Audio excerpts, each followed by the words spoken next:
Hello everyone, welcome to vocab 24। मैं हूँ श्वेता, आपकी इंग्लिश मेंटोर। आज का हमारा ये वीडियो वोकैबलरी लर्निंग का है। इस वीडियो में हम 10 नए वर्ड सीखेंगे। हम देखेंगे कि किस तरह से हमारे वर्ड के यूजेज क्या हैं, उनको लर्न करने का तरीका, उनके सिनोनिम्स, एंटोनिम्स, जिससे एक वर्ड आपका हर तरह से पक्का हो जाए, मास्टर कर लें आप उस वर्ड को। जैसे ही वो वर्ड या उससे रिलेटेड कोई भी वर्ड आपके एग्जाम में आता है, आपके सामने आता है, आप तुरंत अपना आंसर स्ट्राइक कर पाएंगे, लॉक कर पाएंगे।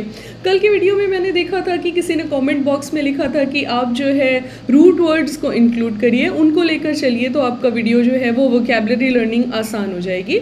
तो नो डाउट हम वो वीडियो भी लेकर आएंगे जिसमें कि हम रूट वर्ड से रिलेटेड वर्ड बनाएंगे, देखेंगे कैसे बनते हैं, कैसे हम जज कर सकते हैं, और हम ये देखेंगे कि किसी पर्टिकुलर फैमिली को बिलोंग करने वाले वर्ड्स क्या होते हैं, किस तरह से प्रीफिक्स और सफिक्स लगने के बाद वर्ड चेंज होता है या उनका यूजेज क्या होता है, हम वो सब भी देखेंगे। बट ये वीडियो जो है वो करंट वर्ड्स को लेकर चलता है, जो वर्ड ट्रेंडिंग हैं, जो वर्ड ट्रेंडी हैं।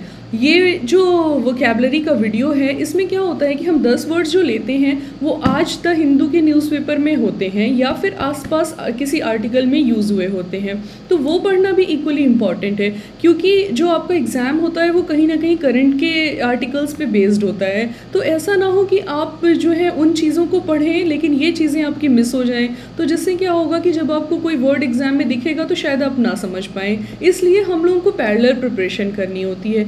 वो चीज़ें जो कि ट्रेडिशनल है लेकिन बहुत इंपॉर्टेंट है, वो सीखना भी ज़रूरी है, लेकिन करंट टाइम में कौन से वर्ड यूज़ हो रहे हैं, आज कौन से वर्ड आए, वो भी सीखना इक्वली इंपॉर्टेंट है। इस वीडियो में हम जो वर्ड्स कवर करते हैं वो बिल्कुल रेलेवेंट होते हैं, बिल्कुल फ्रेश होते हैं करंट टाइम के हिसाब से। इन वर्ड्स को आप सीखिए, और कहीं ना कहीं कोई भी वर्ड ऐसा नहीं है जो कि नया है, या नया होता है तो ऑब्वियसली वो बहुत पॉपुलर हो जाता है, तो कहीं ना कहीं हर वर्ड आपके लिए इम्पॉर्टेंट है। क्या पता कौन सा आर्टिकल आए, किस वर्ड का कहाँ पर यूज़ हो जाए, तो हम हर तरह से वोकैबलरी अपने एनहांस करते हुए चलेंगे और अपनी लर्निंग को मास्टर करेंगे। ठीक है, तो विदाउट मच अडू चलिए हम अपना आज का वीडियो शुरू करते हैं और अपनी पहली स्लाइड पे आते हैं। पहले मैं आ जाती हूँ नीचे, है ना। अरे ये तो कुछ और हो गया रुकिए एक मिनट। ठीक है, चलिए अब हम आते हैं अपनी पहली स्लाइड पे और देखते हैं कि हमारा आज का पहला वर्ड क्या है। पैरामाउंट, ये एक एडजेक्टिव है जिसका मतलब होता है हिंदी में प्रमुख या सर्वोपरि, जो कि सबसे ऊपर हो, टॉप में हो। ठीक है, इसका इंग्लिश मीनिंग देख लेते हैं, डिस्क्रिप्शन क्या है। More important than anything else, सबसे ज़्यादा ज़रूरी, जो सबसे ज़्यादा इम्पॉर्टेंट हो। इस समय आपके लिए सबसे ज़्यादा इम्पॉर्टेंट क्या है? आपकी एग्ज़ाम प्रिपरेशन, आपके गवर्नमेंट एग्ज़ाम के कॉम्पिटिटिव पेपर्स, उनमें क्या क्वेश्चन पूछे जाएंगे, कैसे आपको प्रिपरेशन करनी है, आपको सक्सेस अचीव करनी है, कंपटीशन बीट करना है। ये क्या है आपके लिए? पैरामाउंट मोटिव है, सर्वोपरि उद्देश्य है ये आपका। ठीक है, ये एक एडजेक्टिव है। अभी मैंने क्या आपको बोला था कल की वीडियो में कि एडजेक्टिव या कोई भी पार्ट्स ऑफ स्पीच साथ साथ समझते चलना है। क्यों? क्योंकि वो हमें एरर डिटेक्शन के क्वेश्चन में हेल्प करेगा। आने वाली वीडियोस में हम ये भी कवर करेंगे कि कैसे आप किसी वर्ड को सिर्फ देख कर ही समझ जाएंगे कि इसका पार्ट्स ऑफ स्पीच क्या है, क्योंकि हर वर्ड को समझना पॉसिबल नहीं है, लर्न करना पॉसिबल नहीं है। लेकिन हाँ, ये भी है कि अगर आप हर दिन 10 नए वर्ड सीखते हैं तो आप 10 दिन में 100 नए वर्ड सीखते हैं, और एक महीने में 300 नए वर्ड्स, एंड आई होप एक साल में तो आप पूरी डिक्शनरी मास्टर कर लेंगे, है ना। तो चलिए आते हैं वापस अपने वर्ड पे। पैरामाउंट ये एक एडजेक्टिव है जिसका मतलब होता है प्रमुख या सर्वोपरि। इसकी डिस्क्रिप्शन मीनिंग है more important than anything else. इसके सिनोनिम्स होते हैं सुप्रीम, जैसे कि सुप्रीम कोर्ट, सर्वोच्च न्यायालय, ऑफ ग्रेट इम्पॉर्टेंस, यानी कि इस समय जो है आपकी preparation is of great importance to you. Leading, क्या चल रहा है? लीडिंग, हम लोग का वीडियो लीडिंग चल रहा है। ये क्या है? ये आपके लिए पैरामाउंट है, वॉच करना। एंटोनिम्स देखते हैं इसके। Secondary, minor, trivial. सेकेंडरी मतलब जैसे प्राइमरी है उसका ऑपोजिट हो जाता है सेकेंडरी, की एक चीज़ है जो कि प्रमुख है, एक चीज़ है जो कि द्वितीय नंबर पे आती है या उसकी कम महत्वता है। फिर आता है माइनर। मेजर का ऑपोजिट भी इसको हम देख सकते हैं कि कोई चीज़ है जो कि मेन है और कोई चीज़ है जो कि माइनर है। फिर आता है ट्रिवियल। देखिए ट्रिवियल बहुत इंटरेस्टिंग वर्ड है। जैसे कि आप देखते हैं ट्रिवियल मतलब हो जाता है ऐतिहासिक, जो कि पीछे छूट चुका है, यानी कि जैसे कुछ सोच होती है लोगों की बैकवर्ड, ऑर्थोडॉक्स, तो हम बोलेंगे oh he is a person of trivial mentality. ठीक है, तो इस सेंस में हम इसको देखेंगे। इसका एग्जाम्पल सेंटेंस देख लेते हैं। The interest of the child are of paramount important, यानी कि इंटरेस्ट ऑफ द चाइल्ड, अब यहाँ पे देखिए इंटरेस्ट ऑफ द चाइल्ड का मतलब ये नहीं है कि उसकी रुचि, यहाँ पे ये मतलब है कि उसका विकास, उसकी उन्नति, किसी भी बच्चे की उन्नति सबसे ज़्यादा महत्व रखती है, सबसे ज़्यादा ऊपर होती है, किसी बच्चे की उन्नति प्रमुख है, सर्वोपरि है। ठीक है, ये हम इमेज कंसीडर करते हैं। इसमें एक ब्लॉक पजल बनी हुई है जिसमें कि अलग अलग लोगों को जोड़ा गया है। अब देखिए कितना इंटरेस्टिंग मैसेज ये दे रहा है। नीचे सारे लड़के बने हुए हैं और टॉप में क्या है, लड़की है। लड़कियों के लिए ये अच्छा मैसेज है, you have to be on paramount. अगला वर्ड है हमारा स्पेक्टैक्युलर, ये भी एडजेक्टिव है, इसका मतलब होता है शानदार। ठीक है, बहुत साल पहले एक पिक्चर आई थी जिसमें कि वो गाना था पप्पू कान डांस वाला, उसमें ये वर्ड यूज़ हुआ था स्पेक्टैक्युलर, है ना। देखिए हम डेली अपने जो यूजेज होते हैं या हमारे सामने डेली जो चीज़ें आती हैं उनसे कैसे हम नए नए वर्ड सीख सकते हैं, अगर हम थोड़ा सा क्या करें, ध्यान दें उन बातों पे। इसका मीनिंग देखते हैं। वेरी इम्प्रेसिव, यानी कि आपको बहुत ज़्यादा आकर्षण, जो चीज़ आकर्षित करती है वो क्या होती है, स्पेक्टैक्युलर होती है। सिनोनिम्स देख लेते हैं। स्ट्राइकिंग, मतलब उसको देखकर आपको बिल्कुल धक्का लग गया, इतनी अच्छी चीज़ थी वो। ब्रेथ टेकिंग, मतलब उसको जैसे ही आपने देखा, अनुभव किया, आपकी सांस 1 मिनट के लिए रुक गई, 1 मिनट के लिए नहीं, 1 पल के लिए। स्प्लेंडेड, स्प्लेंडर जैसे बाइक होती है वैसे ही उसी का ये एक वो है, विंग कह सकते हैं कि स्प्लेंडेड है, कोई भी चीज़ बहुत शानदार है। जैसे नाइग्रा फॉल अगर आपने देख लिया तो क्या है वो, शानदार है, it's an splendid waterfall. Sensational का भी यही मतलब होता है, कोई भी ऐसी चीज़ जो सुर्खियाँ बटोरे, जो कि आपका ध्यान केंद्रित करे, जो कि सबको अच्छी लगे, जो कि जिसमें कुछ बात हो, वो चीज़ क्या होती है, सेंसेशनल होती है। एंटोनिम, लेकिन sensational in a positive way. अब आप ऐसा मत कह दीजिएगा कि सुशांत सिंह राजपूत की जो डेथ चल रही है वो सेंसेशनल है, वो एक न्यूज़ है सेंसेशनल, उसमें कुछ अच्छा नहीं है। लेकिन स्पेक्टैक्युलर जो वर्ड है वो हमेशा अच्छे सेंस में यूज़ होता है। इसके एंटोनिम्स होते हैं अनइम्प्रेसिव, मतलब कि कोई ऐसी खास बात नहीं है कि जो कि आपका ध्यान आकर्षित करे। मीडियोकर का भी मतलब वही होता है, एवरेज होना, बिल्कुल निचले स्तर की कोई भी बात होना मीडियोकर हो जाता है। ऑर्डिनरी का भी यही मतलब होता है कि सामान्य सी बात है, इसमें कुछ नया नहीं है, कुछ अनोखा नहीं है। So it's not spectacular, it's ordinary. Example देखते हैं। The special effects were quite spectacular. Very nice sentence. जो स्पेशल इफ़ेक्ट्स थे वो बहुत ही शानदार थे। जैसे कि आपने बाहुबली देखी है, बाहुबली मूवी में क्या था ऐसा जो कि उसको इतना खास बनाता है, सिर्फ उसके स्पेशल इफ़ेक्ट्स। किस तरह से वो मूवी बनी, किस तरह से उस मूवी ने अपने आप को इतना डिजिटली ग्रो कर लिया था, उसमें इतने सारे जो हैं improvements, 3D improvements, 2D improvements किए गए थे, जिसकी की वजह से वो मूवी क्या हो गई थी, स्पेक्टैक्युलर हो गई थी। अब ये मैच कंसीडर कर लेते हैं। देखिए चैम्पियंस बने हुए हैं, उनको ट्रॉफी मिल रही है, तो ये क्या दिखा रहा है कि जो क्रिकेट मैच है आई गेस उसके जो विनर्स हैं उनकी ये जीत क्या है, स्पेक्टैक्युलर है, उनकी ये जीत शानदार है। जैसे कि आप अपने गवर्नमेंट एग्ज़ाम के कॉम्पिटिटिव एग्ज़ाम को बीट कर लेंगे तो क्या होगा, आपकी सफलता स्पेक्टैक्युलर होगी, शानदार होगी। अगला वर्ड लेते हैं डिलिजेंस। It's a noun. कर्मठता इसका मतलब होता है, कर्मठता, जुझारू होना, आलस ना करना, एक्टिव रहना, अपने लिए कुछ काम करते रहना। यानी कि आपको अपने गवर्नमेंट एग्जाम्स को बीट करना है, इसके लिए ज़रूरी है कि आप क्या हो, डिलिजेंस हो जाएं, डिलिजेंस प्रिपरेशन करें, कर्मठता के साथ अपनी तैयारी करें, आलस ना करें। जब भी हमारा वीडियो आए उसको तुरंत देखें, लर्न करें नए वर्ड्स। इसका मीनिंग देख लेते हैं descriptive. Careful and persistent work और एफर्ट, मतलब कि ध्यान से किया गया, जिसमें एकाग्रता की ज़रूरत है, वो ऐसा काम जो होता है उसमें क्या होता है, डिलिजेंस उसको कहते हैं। अगर हम किसी भी बारीक चीज़ को कर रहे हैं, कोई खास एम्ब्रॉयडरी हम कर रहे हैं, पेंटिंग में हम डिटेलिंग कर रहे हैं, या कोई वर्ड है जिसको हम बहुत अच्छे से पढ़ रहे हैं, उसकी टर्मिनोलॉजी समझ रहे हैं, या फिर हम ये वीडियो देख रहे हैं, अपनी प्रिपरेशन को बूस्ट कर रहे हैं, लगातार हम लगे हुए हैं मेहनत करने में, तो ये क्या है, डिलिजेंस है। इसके सिनोनिम्स देख लेते हैं। कॉन्शियसनेस। कॉन्शियस आपका क्या होता है, हमेशा आपके दिमाग से रिलेट करता है कि आप एकाग्रचित हैं, ध्यान दे रहे हैं किसी बात पे, तो कॉन्शियसनेस जो है वो डिलिजेंस का सिनोनिम होता है। रिगर भी यही मीनिंग देता है कि किसी भी चीज़ को आप रिगरसली, बिल्कुल एकाग्रता के साथ देख रहे हैं, जिसमें कि बहुत ध्यान की, मेहनत की ज़रूरत है। मेटिकुलसली का भी यही, मेटिकुलसनेस का भी यही मतलब होता है। कोई भी चीज़ अगर मेटिकुलस होती है तो इसका मतलब होता है कि वो अपने अंदर बहुत ज़्यादा बारीकियों को सम्मिलित करके रखी हुई है ना। जैसे कि आप मान लीजिए, जैसे हम ताजमहल देखने जाते हैं तो ताजमहल में क्या होता है कि जो आयतें लिखी हुई हैं तो वो कितनी बारीक हैं, मेटिकुलस हैं। तो इस प्रॉपर्टी को हम क्या बोलेंगे, मेटिकुलसनेस बोलेंगे, डिलिजेंस बोलेंगे। जिन्होंने वो काम किया वो कितने कर्मठ थे कि आप उल्टी तरफ से सीधी तरफ से कैसे भी, लेफ़्ट या राइट कैसे भी पढ़े, वो आयतें जो हैं वो सेम आपको नज़र आती हैं। एंटोनिम्स इसका देख लेते हैं। केयरलेसनेस, लापरवाही करना, जो कि आपको नहीं करनी चाहिए लेकिन बहुत सारे बच्चे करते हैं। इंडिफरेंस का भी यही मतलब है कि भाई आप बिल्कुल ही, कोई खास आपके अंदर चीज़ नहीं है, जैसे सब हैं वैसे आप हैं। नेग्लिजेंस का भी यही मतलब है कि आप अवॉइड कर रहे हैं किसी भी चीज़ को। आपको ये वीडियो देखना है, प्रिपरेशन करनी है, नए वर्ड सीखने हैं, but what are you doing, neglecting, delaying it. Example देखते हैं। She shows great diligence in her school work. वो अपने स्कूल के कामों में बहुत कर्मठता दिखाती है। जैसे मान लीजिए कि स्कूल का कोई होमवर्क है, मान लीजिए स्कूल का कोई प्रोजेक्ट है, स्कूल में कोई कंपटीशन होना है, स्कूल में आपको कहीं कोई डिबेट कंपटीशन है, तो आप क्या करते हैं, डिलीजेंस के साथ उसको प्रिपेयर करते हैं, कर्मठता दिखाते हैं कि मुझे ये काम अच्छे से अच्छा करना है। इमेज कंसिडर करते हैं।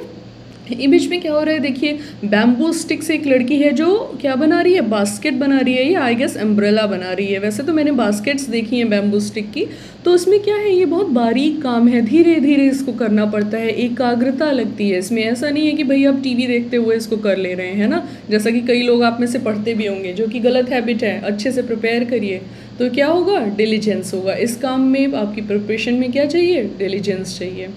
अगला वर्ड देखते हैं, स्टैगनेट। ये इमेज जो है ये बहुत ही डिप्रेसिंग है, क्योंकि जैसे इसकी हालत है ऐसी आजकल हमारी कंट्री में बहुत सारी नदियों की थी या है भी। हालांकि लॉकडाउन की वजह से काफ़ी इम्प्रूवमेंट हुआ। देखिए क्या होता है, इंसान जब घरों में कैद हो जाता है तो सारी चीज़ें जो नेचर की होती हैं वो अपने सीधे रास्ते पे आ जाती हैं, और इंसान को छोड़ दिया जाता है तो सब चीज़ें क्या होने लगती हैं, बेकार होने लगती हैं। चलिए वर्ड को देखते हैं। स्टैगनेट ये एक वर्ब है, इसका मतलब होता है विकसित ना होना, रुक जाना, जहाँ पर भी आप हैं वहाँ स्थिर हो जाना। जैसे कि आपने बहुत सारे वर्ड सीखे हुए हैं, आपको 1000 शब्द आते हैं, लेकिन आप 1001वां वर्ड नहीं सीख रहे हैं, तो क्या हो रहा है, स्टैगनेट कर रहे हैं आप अपनी इंग्लिश वोकैबुलरी लर्निंग को। इसका मीनिंग देख लेते हैं। टू स्टॉप डेवलपिंग और मेकिंग प्रोग्रेस, मतलब कि रुक जाना, डेवलप करने से मतलब कि ग्रो करने से, या फिर कोई उन्नति करने से रुक जाना, वहीं पे जहाँ है वहाँ ठीक है, अब स्टैटिक हो गए, अब आपके अंदर कुछ अच्छा नहीं हो रहा है। सिनोनिम्स का मतलब, सिनोनिम्स इसके देख लेते हैं। स्टैंड स्टिल, सीधा खड़ा हो जाना, स्थिर खड़े हो जाना, कोई मतलब नहीं है किसी बात से। लाई डॉर्मेंट, डॉर्मेंट का भी मतलब यही होता है कि कोई बहुत रिजिड हो जाए, उसको अपनी जगह से हिला पाना बिल्कुल मुश्किल हो जाए। जैसे आपने मूवीज़ में देखा होगा ना, कुछ ऐसे कैरेक्टर्स दिखा दिए जाते हैं जो इतने इम्पॉसिबल टू हैंडल होते हैं, तो उन्हें हम क्या बोलेंगे कि वो क्या है, डॉर्मेंट है। तो लाई डॉर्मेंट, जैसे कि मैंने डॉर्मेंट जो एग्जांपल दिया उसका मतलब ये होता है ना कि कठोर होना, लेकिन अभी आप इसको ऐसे समझिए कि वो स्थिर हैं, उनको अपनी बात से हटा पाना बिल्कुल नामुमकिन है। तो क्या बोलेंगे हम उसे, लाई डॉर्मेंट, जिसमें कि कोई चेंज नहीं आ रहा है। पॉज, पॉज का भी मतलब यही है कि रुक गया है वो चीज़, है ना, चाहे टेम्परेरी सही बट रुका हुआ है, कुछ चेंज नहीं हो रहा है, मूवमेंट नहीं हो रहा है। एंटोनिम्स देख लेते हैं। मूव, ऑब्वियसली पॉज है तो मूव आएगा ही उसके एंटोनिम में। एक्सपेडाइट का मतलब, एक्सपेडाइट का मतलब पता है क्या होता है, किसी भी चीज़ को फास्ट कर देना। जैसे with watching, by watching the videos of vocab 24 you are expediting your exam preparation, मतलब कि वोकैब 24 के वोकैबलरी वीडियोज़ को देख के आप अपनी एग्जाम प्रिपरेशन को क्या कर रहे हैं, वृद्धि कर रहे हैं, तेज़ कर रहे हैं। तो ये होता है एक्सपेडाइट, जो कि स्टैगनेट का मतलब उल्टा देता है ना। जैसे कि आप वीडियोस ना देखें, जितने वर्ड्स आपको आते हैं आप उसमें खुश हैं, तो क्या है, स्टैगनेट है आप। प्रमोट का भी यही मतलब होता है किसी भी चीज़ का प्रचार करना, प्रसार करना, उसको आगे बढ़ाना, उसकी जानकारी देना, लोगों के बारे में उसकी अवेयरनेस फैलाना, वो चीज़ जहाँ पर है वहाँ से आगे बढ़ जाए, तो वो क्या होता है, प्रमोट करना होता है। इसका एक एग्जाम्पल देखते हैं। We do want to move forward not stagnate, हम खुद चाहते हैं कि हम आगे बढ़ें, ना कि स्थिर रहें। ऑब्वियसली सेल्फ इम्प्रूवमेंट भी कोई चीज़ होती है, क्वालिटी ऑफ लाइफ भी कोई चीज़ होती है।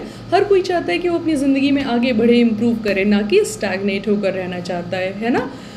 अब जैसे ये रिवर दिखाई गई है। अब देखिए कितनी रिवर है, ये कितनी गंदी रिवर है। मतलब इसमें जो पानी है, रिवर में क्या काम होता है, पानी का बहते रहना, जिससे कि क्या होती है, उसकी शुद्धता भी बनी रहती है, जिससे कि ऑस्मोसिस होता रहता है रिवर वाटर में। लेकिन यहाँ पे क्या है, ये एक तालाब में कन्वर्ट हो गया है, गंदगी फैली हुई है। अभी मैं ताजमहल की मैंने आपसे बात करी थी, यमुना जी जो हैं ताजमहल के बगल, उनका बिल्कुल ही ऐसा हाल है, बहुत ही इससे भी पुअर। अब आप सोचिए हमारी कंट्री का कितना पुअर इम्प्रेशन पड़ता होगा उन लोगों पर जो कि विदेशों से आते हैं, है ना। वो देखते होंगे कि भाई इतनी बड़ी बिल्डिंग बनी हुई है, 8वां अजूबा है विश्व का, और आप उसके बगल में आपने क्या सैनिटरी मेंटेन कर रखी है। वो क्या हो गई है, वहाँ की जो रिवर है वो स्टैगनेट हो गई है, उसको गंदा कर करके सबने बेकार कर दिया है। आगे देखते हैं होवर। होवर का मतलब होता है बेसिकली मंडराना। आप इसको सबसे बेस्ट तरीके से ऐसे समझ सकते हैं कि कोई भंवरा है जो चारों तरफ आपके घूम रहा है, तो क्या हो जाएगा, होवर होगा। We will say that it's hovering around you, ठीक है। होवर एक वर्ब होता है, इसका हिंदी मीनिंग होता है आसपास फिरना या मंडराना। इसका डिस्क्रिप्टिव मीनिंग देखते हैं, to stay close to something, है ना, किसी चीज़ के इतने करीब आ जाना कि वो चीज़ हो जाए, या फिर उसी के आसपास होना। तो ये क्या दिखाता है, होवर को दिखाता है। सिनोनिम्स हैं इसके, loiter, stay near by, wait about. Loiter का मतलब भी यही होता है कि भाई आप आगे नहीं बढ़ रहे हैं, बस इधर उधर कहीं मंडरा रहे हैं। स्टे नियर बाई का मतलब है कि आप कहीं पे पास में ही हैं। जैसे मान लीजिए आप कॉफ़ी पीने गए हैं, आपके पेरेंट्स हैं वो कहीं मार्केट में आए हुए हैं, या फिर उल्टा कर लेते हैं, आपके पेरेंट्स कहीं पे बैठ के कैफ़े में कॉफ़ी पी रहे हैं और आप इधर उधर फिर रहे हैं मार्केट में। आप उनको फ़ोन करेंगे तो बोलेंगे ठीक है आप मुझे लेते चलिएगा, आई एम होवरिंग अराउंड, ठीक है, मीन्स मैं यहीं कहीं इधर उधर फिर रहा हूँ। वेट अबाउट का भी यही मतलब होता है कि भाई आप किसी के लिए जो है वेट कर लें इधर उधर करते हुए। किसी ने बोला कि हाँ मैं 5 मिनट में पहुंच रहा हूँ, तो आप 5 मिनट में इधर उधर कुछ कर लें, अपना कोई सामान खरीद लिया, चिप्स खरीद के खा ली, कोई फ़ोटो खींच ली, सेल्फी खींच ली, ये सब क्या हुआ, तब तक के काम होवरिंग अराउंड। इसके एंटोनिम देख लेते हैं, सेटल या रेस्ट होना, मतलब कि आप बिल्कुल स्थिर हो जाएं, जहाँ हैं वहाँ ठीक है, जहाँ आपको जाना था आप चले गए, आप किसी के आसपास क्या कर रहे हैं, मंडरा नहीं रहे हैं। रेस्ट मतलब भी यही है कि आप आराम से बैठे हुए हैं, इधर उधर किसी के आगे पीछे कुछ कर नहीं रहे हैं, ठीक है। इसका एग्जाम्पल देख लेते हैं, टेम्परेचर्स होवर अराउंड फ्रीजिंग। अब देखिए यहाँ पे वर्ड कितना इंटरेस्टिंग तरीके से यूज़ हुआ है ना। जैसे मैंने आपको फिजिकल प्रॉपर्टी बताई कि आप इधर उधर आसपास जा रहे हैं, कुछ चीज़ें मंडरा रही हैं, लेकिन यहाँ पे होवरिंग का मतलब क्या कह रहा है, टेम्परेचर्स होवर्ड अराउंड फ्रीजिंग। जो तापमान था वो फ्रीज होने के आसपास आ गया। कितना अच्छा मीनिंग है यहाँ पे, देखिए आप कैसे एक वर्ड को डिफरेंटली यूज़ कर सकते हैं, साथ साथ समझ रहे हैं, है ना। जैसे यहाँ पे ये इमेज भी दिखाई गई है कि वो कहीं पे स्कीइंग कर रहे हैं और वहाँ पे क्या है, बर्फ़ ही बर्फ़ है चारों तरफ। तो यहाँ पे क्या होगा कि टेम्परेचर इतना कम है कि वो जमने के आसपास आ गया है ना। चलिए हम अपना अगला वर्ड देखते हैं, वॉच डॉग। जो आज का हमारा आर्टिकल है उसमें भी हमने ये वर्ड यूज़ किया है, वॉच डॉग। वॉच डॉग का मतलब होता है हित प्रहरी।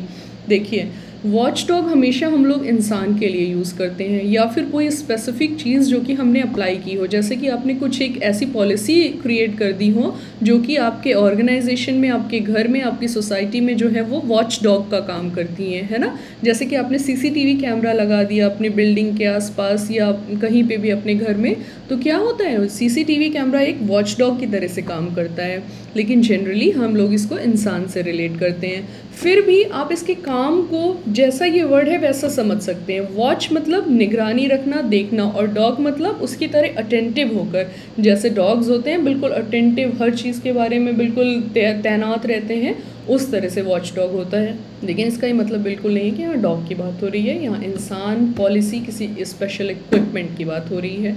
इसका मीनिंग देखते हैं, a person or group that monitors the practices of companies providing a particular service or utility। ठीक है, मतलब ऐसे कुछ लोग ऐसे कुछ पॉलिसीज़, ऐसी कुछ नीतियाँ जो कि मॉनिटर करती हैं, देखती हैं, ऑब्जर्व करती हैं कंपनीज़ की सर्विसेज को, उनकी यूटिलिटीज़ को, ठीक है। इसके सिनोनिम्स देखते हैं, ombudsman, very good, it's a very nice synonym. Ombudsman एक लॉफुल वर्ड होता है, जैसे कि कोई ऐसा आदमी जो कि सीनेट अपॉइंट करता है या कोर्ट अपॉइंट करता है या कोई कंपनी अपॉइंट करती है जो कि सिर्फ स्पेशली वॉच डॉग का काम करता है, लेकिन किसी प्रॉफिट अर्निंग ऑर्गेनाइजेशन में या किसी भी सेंस में, आप बिजनेस टर्म में इसको देख सकते हैं, जिन्होंने अगर लॉ किया होगा या MBA, MCOM, BCom ऐसा या कॉमर्स पढ़ी होगी कभी ना कभी, या वैसे भी आर्टिकल्स अगर पढ़ते होंगे तो उन्हें पता होगा कि ओम्बड्समैन क्या होता है। ओम्बड्समैन वो होता है जो कोई कंपनी अपने पास एक आदमी रख लेती है और वो क्या करती है, कंपनी की लीगल प्रोसीडिंग्स के बारे में अवेयर रखती है सबको, उनकी जांच करती रहती है, इंश्योर करती है कि वो पॉलिसीज़ क्या हैं, ठीक से चल रही हैं या नहीं चल रही हैं। ऑब्जर्वर का भी यही मतलब होता है, जो कि निगरानी रखता है, देखता है। सुपरवाइज़र भी यही मतलब देता है। सुपरवाइज़र तो बहुत कॉमनली वर्ड यूज़ होता है कि आप कोई काम कर रहे हैं, आप ये काम ठीक से कर रहे हैं कि नहीं, जैसे नियम है वैसे कर रहे हैं कि नहीं, आपका काम जो है वो फ्रूटफुल है या नहीं, ये सब जो वॉच करता है वो कौन होता है, सुपरवाइज़र होता है। ठीक है, इसका एग्जाम्पल देखते हैं। The trading watch dog is currently undertaking a review of states agent practices. ठीक है, जो हमारा ट्रेडिंग वॉच डॉग है, मतलब क्या है, व्यापार का जो हित प्रहरी है, वो वर्तमान में, करंटली मतलब वर्तमान में क्या कर रहा है, रिव्यू कर रहा है, अंडरटेकिंग अ रिव्यू ले रहा है स्टेट एजेंट की प्रैक्टिसेस का, स्टेट एजेंट के काम का। ठीक है, अगला वर्ड है हमारा अंडरपाइनिंग। ये एक नाउन है, इसका मतलब होता है नया आधार लगाना। जैसे कि अभी तक आप क्या कर रहे थे, अपनी वोकैबुलरी लर्निंग की प्रैक्टिसेस को डिले कर रहे थे, लेकिन वोकैब 24 के वीडियोस आने लगे तो इन्होंने क्या किया, अंडरपाइनिंग, आपकी प्रिपरेशन के लिए, वोकैब लर्निंग के लिए क्या किया है, अंडरपाइनिंग, नया आधार लगा दिया है। इसका मीनिंग देखते हैं। समथिंग दैट सपोर्ट्स और form the basis of an argument, a claim etcetera. ठीक है, कोई ऐसी चीज़ जो कि सपोर्ट फॉर्म करती है किसी भी आर्ग्यूमेंट के लिए, किसी भी बात के लिए, किसी नई पॉलिसी के लिए, किसी नए काम के लिए, जो कि नया आधार बनाए, है ना। ऐसा नहीं है जो पुरानी चीज़ें चलती आ रही हैं वैसा ही सब होगा, कुछ नया होगा। इसके सिनोनिम्स देखते हैं। फाउंडेशन, नींव होना किसी चीज़ का। नीट मतलब कि किसी चीज़ का क्रक्स होना, कि क्या मेन बात है। कर्नल देखिए, अब यहाँ पे कर्नल क्या होता है, बहुत तरह से यूज़ होता है। कर्नल है जो अंदर का जो तत्व है उसके बारे में बात कर रहा है, जो कि उसके अंदर है, बेस में है। जैसे आप अखरोट से गिरी निकालते हैं तो गिरी की इंग्लिश भी कर्नल होती है, कि अखरोट की जो इतनी मोटी शेल है उसके अंदर क्या है, कर्नल है, जो उसका तत्व है, जो उसकी अंडरपाइनिंग है। बट अखरोट के सेंस में आप अंडरपाइनिंग नहीं रिप्लेस कर देंगे, उसका मतलब आप कर्नल ही लेंगे। कोर का भी यही मतलब होता है कि सबसे बॉटम में क्या होता है। जैसे बोलते हैं ना, I wish for your happiness from the core of my heart, मैं आपकी खुशी की उम्मीद अपने हृदय के अंदर से करता हूँ, तो कोर हो जाता है। बेसिस का भी यही मतलब है, किसी चीज़ का आधार होना। मैरो का भी यही मतलब है, जो चीज़ बिल्कुल अंदर हो। जैसे हमारी हड्डियों में बोन मैरो होता है, हड्डियों के अंदर होता है, तो वो क्या होता है, बिल्कुल अंडरपाइनिंग होता है। उसके बिना क्या है, लाइफ कुछ नहीं है, ब्लड सेल्स ही नहीं बन पाएंगी तो हम सर्वाइव ही नहीं कर पाएंगे। तो वो एक आधार है हमारे जीवन का, मैरो। इसका एग्जाम्पल देखते हैं। The fact that it had a theoretical underpinning was true. देखिए क्या कह रहा है, कि सत्य तो ये है कि, नहीं, ये कह रहा है the fact that it had a theoretical underpinning was true. ये बात कि इसकी जो बेस है, इसका बेस जो है वो बहुत ही ज़्यादा थियोरेटिकल है, लेकिन ये बात सत्य है। कहा जाता है कि इसका जो बेस है वो बहुत ही ज़्यादा थियोरेटिकल है, वैचारिक है, लेकिन ये बात क्या है, सत्य है। इमेज को कंसीडर करते हैं। यहाँ पे एक बच्चा है, देखिए वो क्या कर रहा है, ब्लॉक्स लगा रहा है, जिससे कि वो क्या कर रहा है, एक तरीके से अपने गेम का नया आधार बना रहा है। अगला वर्ड है हमारा डिफाई। ये वर्ड हमारी वोकैब की उसमें पहले भी आ चुका है, सो आपको रिवाइज करना चाहिए। डिफाई क्या है, एक वर्ब है, इसका मतलब होता है अनादर करना, विरोध करना, किसी भी बात को ना मानना। इसका मीनिंग देख लेते हैं। टू रिफ्यूज़ टू ओबे और show respect for somebody in authority और लॉ और रूल एक्सेट्रा। ठीक है, आपके जो पेरेंट्स आपसे बात कह रहे हैं, आप उसके बारे में क्या कह रहे हैं, उनका विरोध कर रहे हैं, डिफाई कर रहे हैं। आपकी सोसाइटी में ये रूल है कि आप 10 बजे से पहले आ जाइए, लेकिन आप इसका उल्लंघन कर रहे हैं, आप इसको क्या कर रहे हैं, डिफाई कर रहे हैं। अभी हमारी सोसाइटी में ये चलता है कि हमें बड़ों की इज्जत करनी चाहिए, तो अब ये क्या है, कहीं पे लिखा नहीं हुआ है कि ऐसा करना चाहिए, लेकिन ऑब्वियसली ये एक सोशल प्रैक्टिस है, ये बिल्कुल यूनिवर्सल ट्रूथ है कि हाँ, हमसे अगर कोई बड़ा है तो हम उसकी इज्जत करेंगे। लेकिन अगर आप ऐसा नहीं कर रहे हैं तो आप क्या कर रहे हैं, सोशल रूल को डिफाई कर रहे हैं। या फिर कोई ऐसी चीज़ जो कि अथॉरिटी में हो, आप उसका इनकार करें। आप अपने बॉस से कह दें कि नहीं, आप गलत बात कर रहे हैं, मैं आपकी बात नहीं मानूंगा, तो क्या होगा, you are defying with your boss a law. कोई नियम बना हुआ है कि सड़क में भाई आप बिना हेलमेट के नहीं चलिए, लेकिन आप बिल्कुल नहीं मान रहे हैं सरकार की बात या कानून की बात, तो आप डिफाई कर रहे हैं उनको। इसके सिनोनिम्स देख लेते हैं। फ्लाउट, फ्लाउट का भी मतलब यही होता है कि लापरवाही से निकल जाना, उस बात पे बिल्कुल गौर नहीं करना। डिसओबे तो सीधे सीधे से ओबे का ऑपोजिट हो जाता है कि आप किसी भी बात को नहीं मान रहे हैं, किसी भी बात को मानने से आप इनकार कर रहे हैं। कॉन्ट्रावीन का भी यही मतलब है। कॉन्ट्रावीन थोड़ा सा और इंटरेस्टिंग मतलब देता है कि जो बात आपसे कही जा रही है, ऐसा नहीं है कि सिर्फ आप वो काम नहीं कर रहे हैं, लेकिन ऐसा भी है कि आप उसका उल्टा भी कर रहे हैं, है ना। जैसे कि आपको बोला जाए कि भाई आप व्हीकल सही से चलाइए, हेलमेट पहन के अपनी बाइक राइड करिए, तो आप क्या करेंगे, हेलमेट तो नहीं पहनेंगे लेकिन अपनी बाइक जो है वो भी सही तरीके से नहीं चलाएंगे, ट्रिपलिंग करेंगे। तो ये क्या हो गया, कॉन्ट्रावीन करना हो गया। वायलेट का भी यही मतलब होता है, कुछ रूल्स बने हुए हैं, आप कहीं पे हॉस्टल में रह रहे हैं, किसी पीजी हाउस में रह रहे हैं, जहाँ पे कि आपके लैंडलॉर्ड का रूल है कि आप 8 बजे तक आ जाइए घर के अंदर, लेकिन आप ऐसा नहीं कर रहे हैं, तो आप क्या कर रहे हैं, रूल वॉइड कर रहे हैं, वायलेट कर रहे हैं। एंटोनिम्स देख लेते हैं। ओबे, किसी बात को मानना। एडहियर टू, किसी बात के साथ सम्मति रखना, अग्री होना कि हाँ जो आप कह रहे हैं ठीक है, मैं उसके हिसाब से काम करूँगा, या उसमें ये दिखाना कि हाँ जैसा आप सोच रहे हैं वैसा ही मैं भी सोचता हूँ। कंप्लाई का भी यही मतलब है कि हाँ ठीक है, जो आप करेंगे वही चीज़ मैं साथ साथ करूँगा, जो आप कहेंगे मैं वही चीज़ करूँगा, जैसे रूल्स हैं मैं उन्हीं को फॉलो करूँगा। एग्जाम्पल देख लेते हैं। Hundreds of people today डिफाइड the ban on political gathering. आज बहुत सारे लोगों ने पॉलिटिकल, राजनीतिक एकत्रीकरण को होने के लिए क्या किया, इनकार किया।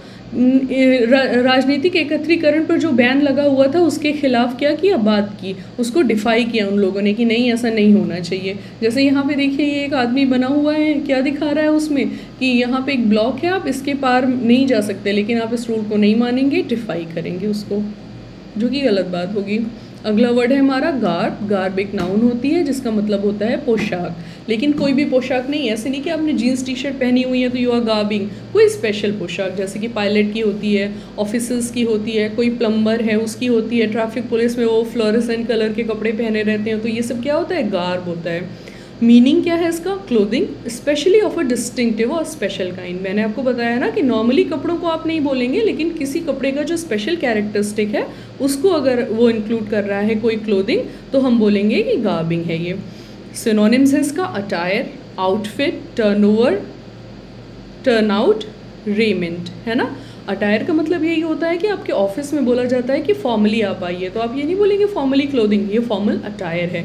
आज आपका आउटफिट क्या है, आज आपका आउटफिट इंडियन है, स्पेशल बात हो रही है इसमें। टर्नआउट का भी मतलब ये है कि आप कैसे सबके सामने आ रहे हैं, किसी स्पेशल तरीके से आ रहे हैं, तो ये टर्नआउट हो गया। रेमेंट का भी यही मतलब है कि आप अपने आप को कैसे अलग तरीके से किसी के सामने प्रेजेंट कर रहे हैं in the terms of clothing. इसका एग्जाम्पल देख लेते हैं। He was dressed in Chinese garb and sporting a ponytail, है ना। उसने क्या है, एक चाइनीज़ गार्ब पहना हुआ था। हो सकता है कि चाइनीज़ आर्मी का कोई आदमी रहा हो, वैसे भी आजकल चाइनीज़ आर्मी हम लोग के लिए मुश्किल बनी हुई है, तो उसके कपड़ों के बारे में बात कर लेते हैं कि he was dressed in Chinese garb, वो चाइनीज़ यूनिफॉर्म में, कपड़ों में था, और स्पोर्टिंग अ पॉनीटेल। स्पोर्टिंग का मतलब यहाँ पे ये नहीं कि वो किसी चोटी से खेल रहा था, स्पोर्टिंग अ पोनीटेल मतलब कि उसने एक छोटी चोटी बनाई हुई थी अपने सिर पे, उसके बाल शायद लंबे हों तो उसने ऐसा किया हुआ था। देखिए यहाँ पे क्या है कि सिर्फ सिनोनिम्स इंक्लूड किए जा रहे हैं। आपने देखा कि यहाँ पे कोई भी एंटोनिम नहीं है, तो अब आप ये मत सोचिएगा कि हमने एंटोनिम इंक्लूड नहीं किया है या फिर कुछ मिस हो गया है, या आप परेशान हो जाएं कि भाई गार्ब का तो एंटोनिम ही नहीं मिल रहा है, गूगल करे जा रहे हैं आप, आपको नहीं मिल रहा है, तो परेशान मत होइए। मोस्ट ऑफ द टाइम ऐसा होता है कि नाउन का ऑपोजिट नहीं होता है। अब जैसे मान लीजिए कपड़ा है, तो कपड़े का ऑपोजिट क्या हो जाएगा, कुछ नहीं होगा। कपड़ा एक नाउन है, वो तो एक क्या है, सब्सटेंस है, उसका ऑपोजिट कुछ नहीं हो सकता, ठीक है। अगला वर्ड है हमारा ऑगमेंट, ये हमारा लास्ट वर्ड है, सो डोंट वरी, यहाँ पे आपकी लर्निंग ख़त्म होने वाली है। ऑगमेंट हमारा वर्ब है, इसका मतलब होता है बढ़ाना, वृद्धि करना, ठीक है। अब आप पीछे जाके देखिएगा कि कौन सा एक और ऐसा वर्ड था जिसका मतलब बढ़ाना था, वृद्धि करना था, या उसका ऑपोजिट था, क्यों, स्टैग्नेट। स्टैग्नेट का ऑपोजिट क्या हो सकता है, ऑगमेंट भी हो सकता है, ठीक है। इसका मीनिंग देख लेते हैं। To increase the amount, value, size etcetera of something, किसी भी चीज़ के आकार को, उसकी मात्रा को, उसकी क्वांटिटी को बढ़ा देना। सिनोनिम्स देख लेते हैं। Increase, make larger, spend, enlarge, बढ़ा देना, बड़ा कर देना, चौड़ा कर देना, लंबा कर देना, सब क्या चीज़ें हैं, ऑगमेंट है, ठीक है। एंटोनिम्स देख लेते हैं। Reduce, decrease, cartel, cut down. Reduce मतलब कम कर देना, डिक्रीज मतलब घटा देना, कर्टेल मतलब कर्टेल का बहुत अच्छा मीनिंग होता है, जैसे आप बहुत ज़्यादा पैसे खर्चे करते हैं तो क्या करना चाहिए आपको, कर्टेल करना चाहिए, हाथ रोक कर पैसे खर्चे करने चाहिए, ठीक है। यानी कि ज़्यादा पैसे ना खर्च करके कम पैसे खर्च करने चाहिए, कर्टेल करना चाहिए, बचत करनी चाहिए। अगला हमारा इसका सिनोनिम है कट डाउन। जैसे कि आज आपके घर में क्या हो रहा है, इलेक्ट्रिसिटी का बिल 5000 आ रहा है, तो आप क्या करेंगे कि आप अपनी यूजेज में कमी लाएंगे, कट डाउन करेंगे, तो आपका बिल जो है वो कट डाउन हो जाएगा। तो ये हो गया ऑगमेंट का ऑपोजिट। एग्जाम्पल देख लेते हैं। He wrote magazine articles in order to augment his income. कितना अच्छा मतलब है, ये आपको एक मैसेज भी दे रहा है कि कुछ आपको एडिशनल करते रहना चाहिए for additional income. He wrote magazine articles in order to augment his income. उसने पत्रिका में आर्टिकल्स लिखे जिससे कि अपनी आय में वृद्धि कर सके। यहाँ पे इमेज देखिए क्या कर रहा है, वो जूम इन कर रहा है, जूम आउट कर रहा है। यहाँ से एक और एग्जांपल निकल के आ गया, जूम इन जूम आउट, लेकिन वो क्या होता है, किसी भी फिजिकल प्रॉपर्टी को ही इंडिकेट करता है, ठीक है। ऐसा नहीं है कि आपने आज दाल कम खाई और कल थोड़ी सी बढ़ा ली तो आप बोल देंगे कि मैंने दाल जूम इन कर दी, ऐसा नहीं है ना। हर चीज़ का यूज़ कहीं ना कहीं स्पेसिफिक हो जाता है कि कहाँ पे ये चीज़ यूज़ हो रही है। लेकिन अब ऑगमेंट में क्या होता है कि जैसे आपने दाल खाई तो ऐसा नहीं है कि आपने दाल ऑगमेंट कर दी, लेकिन दाल की वजह से आपकी बॉडी में प्रोटीन क्या हुआ, ऑगमेंट हुआ। तो इस तरह से हम इसको समझ सकते हैं। चलिए, तो and for this session. I hope कि आपको ये सेशन अच्छा लगा हो, आपने नए वर्ड सीखे हों, नोट्स बनाए हों, स्क्रीनशॉट्स लिए हों। वोकैब 24 के एप्लीकेशन पर जाइए, सब्सक्राइब करिए, वहाँ आपको और भी बहुत सारी इंटरेस्टिंग चीज़ें मिलेंगी, पजल्स मिलेंगे, गेम्स मिलेंगे, जहाँ कि आप अपनी लर्निंग को क्या कर सकते हैं, एनहांस कर सकते हैं, इंटरेस्टिंग बना सकते हैं। अगर आप बोर भी हो रहे हैं तो आप क्या करिए, वोकैब 24 के एप्लीकेशन पे जाइए, वहाँ पर गेम्स होते हैं वर्ड से रिलेटेड, उनको खेलिए, आपकी लर्निंग भी होती रहेगी और आपका बोर्डम भी क्या होगा, दूर हो जाएगा। आर्टिकल्स पढ़िए और मेरे चैनल को लाइक, शेयर और सब्सक्राइब करना मत भूलिए। क्यों सब्सक्राइब करना है, क्योंकि लर्निंग रुकनी नहीं चाहिए। और बेल आइकन क्यों प्रेस करना है, so that you never miss upon the latest updates. Thank you and bye bye for now. Let's meet again tomorrow.